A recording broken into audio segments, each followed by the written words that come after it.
आप सभी का हमारे YouTube चैनल सनातन ज्योतिष ज्ञान में हार्दिक स्वागत है। जानेंगे मेष राशि नवंबर महीने का संपूर्ण राशिफल।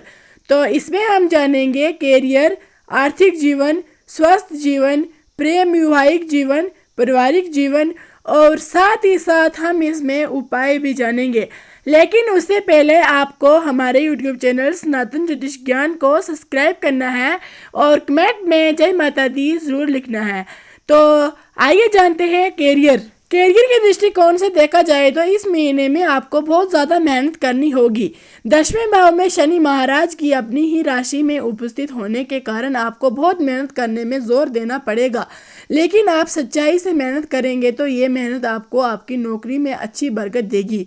आप अपने काम में पूरी योजनाबद्ध तरीके से काम करते हुए आगे बढ़ेंगे तो आपको अच्छी सफलता मिलेगी। 10वें भाव पर विक्रय मंगल की दृष्टि होने के कारण आपको अपने कार्य क्षेत्र में किसी से झगड़ा होने की भी नौबत आ सकती है, इसलिए थोड़ी सावधानी रखें। यदि ऐसा होता है तो आपके लिए अनुकूल नहीं होगा। हालांकि 13 तारीख को वक्री मंगल के दूसरे भाव में जाने के बुध कार्य क्षेत्र की समस्याओं में कमी तो आ जाएगी, लेकिन आपको व्यवहार पर और वाणी में कठोरता बनी रहेगी, जिसके परिणाम स्वरूप कार्य क्षेत्र में आपको परेशानियां महसूस करना पड़ सकता है। आपको अपने व्यापार पर ध्यान देना चाहिए और अपने साथी कर्मचारी के साथ अनुकूल व्यवहार करने पर जोर देना चाहिए, तभी आप अच्छी स्थिति में खुद को संभाल पाओगे। यदि आप कोई व्यापार करते हैं तो महीने के शुरुआत में अच्छी होगी। 7वें भाव में सूर्य, बुध और शुक्र और केतु का प्रभाव उन पर शनि महाराज की दृष्टि होना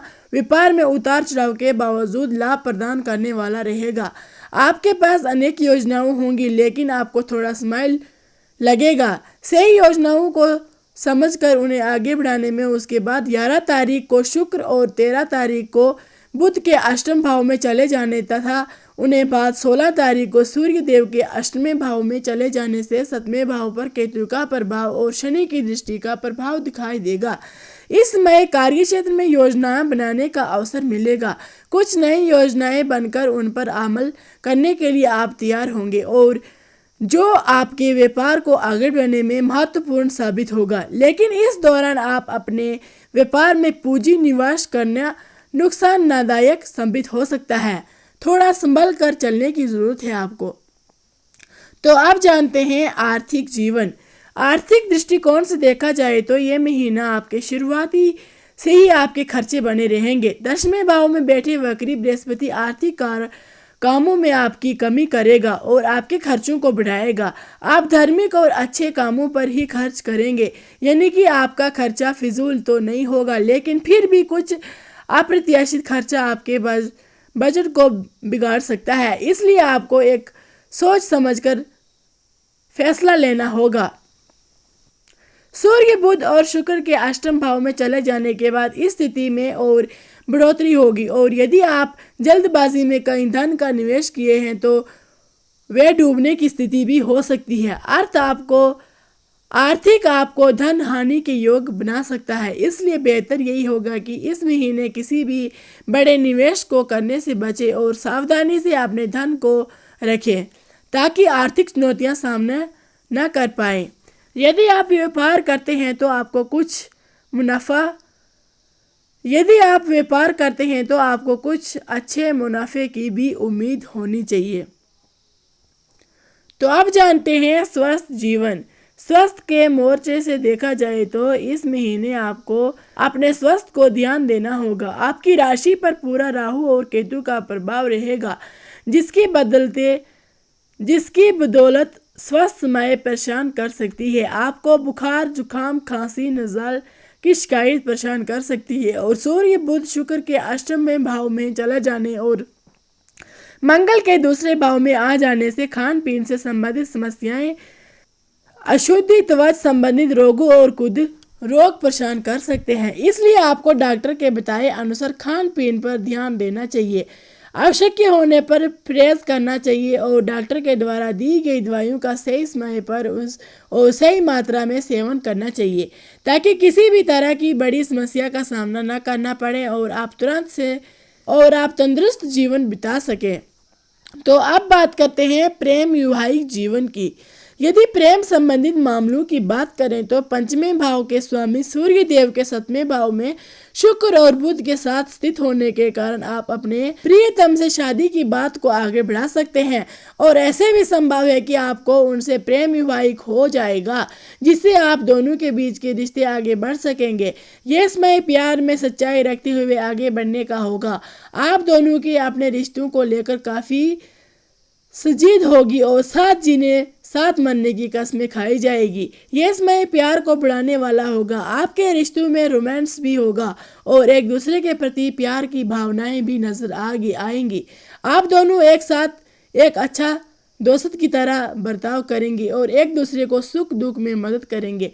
ये वास्तव में आपको एक अच्छा प्यार का दर्शाता है। उसके बाद शुक्र बुध और सूर्य के अष्टम भाव में चले जाने से प्रेम जीवन के उतार चढ़ाव आएंगे, कुछ अवरोध भी आएंगे, लेकिन इस सब के बावजूद आप अपने प्रियतम के निकट आने में कामयाब रहेंगे। आपके अंतरंग अंतरंग संबंधों की बढ़ोतरी हो सकती है जो आपको प्यार में गहराई को बढ़ाने का काम करेगी। आप दोनों एक दूसरे पर अच्छा भरोसा करने लगेंगे और आपका रिश्ता इस प्रकार आगे बढ़ेगा। यदि आप अविवाहित हैं तो इस महीने आपका विवाह हो सकता है। जो लोग पहले से विवाहित हैं तो उनके तत्मय जीवन की बात करें तो 7वें भाव में सूर्य बुध शुक्र और केतु तथा शनि और राहु का प्रभाव होने के कारण तत्मय जीवन में तनाव बढ़ने का बन रहा है। इसलिए हालांकि एक दूसरे के साथ प्यार और संपूर्ण की भावना भी रहेंगी, लेकिन इस सब के बावजूद भी रिश्ते में एक अलग सी टेंशन का तनाव बना रहेगा। सूर्य बुध शुक्र के अष्टम भाव में चले जाने के बाद इसमें थोड़ी कमी तो आएगी, लेकिन फिर भी पूर्व से छुटकारा नहीं होगा। आपको अपने आचार विचार और बात करने के लिए लिहाज पर भी ध्यान देना होगा, तो भी उसकी वजह से ही घर का माहौल ज्यादा बिगड़ सकता है, जिससे जीवन साथी को बुरा लग सकता है। जीवन साथी की सेहत का ध्यान रखें क्योंकि इस दौरान वे बीमार पड़ सकता है। तो आप जानते हैं पारिवारिक जीवन। यदि आपके परिवार जीवन की बात करें तो दूसरे भाव के स्वामी शुक्र महाराज कुंडली के 7वें भाव में विराजमान रहेंगे। जीवन साथी और तात्पर्य जीवन तथा आपके व्यापार पर आपके परिवार का पूरा प्रभाव दिखाई देगा, लेकिन किसी भी तरह की कोई समस्या दिखाई न दे सकती है। हालांकि जैसे ही 11 तारीख को शुक्र अष्टम भाव में प्रवेश करेगा और उनके पीछे 13 तारीख को बुध और 16 तारीख को सूर्य अष्टम भाव में आ जाएगा तथा 13 तारीख को ही मंगल महाराज वक्री अवस्था में दूसरे भाव में चला जाएंगे। ये अवस्थाएं आपके कुटुंब भाव में किसी प्रकार के झगड़े अथवा वाद विवाद को बढ़ाने के काम या किसी को भड़काने का काम कर सकता है। इसका परिणाम स्वरूप पारिवारिक शांति में कमी आ सकती है। आपको थोड़ा सा ध्यान रखना चाहिए। चतुर्भाव में शनि महाराज तथा बृहस्पति देव की पूर्ण दृष्टि होने के कारण पारिवारिक जीवन में अच्छा रहेगा। माता पिता की तरफ से आपको चिंता करने की कोई आवश्यकता नहीं होगी, उनके स्वास्थ्य अच्छा रहेगा। हालांकि भाई बहनों से कुछ कह सुनी आवश्यकता हो सकती है, वे भी महीने के उत्तरार्ध में दूरी हो जाएगी और आपको अपने बहन भाई से लाभ प्राप्त हो सकता है। तो अब हम जानते हैं उपाय। बुधवार के दिन संध्या काल में काले तिल का दान करें।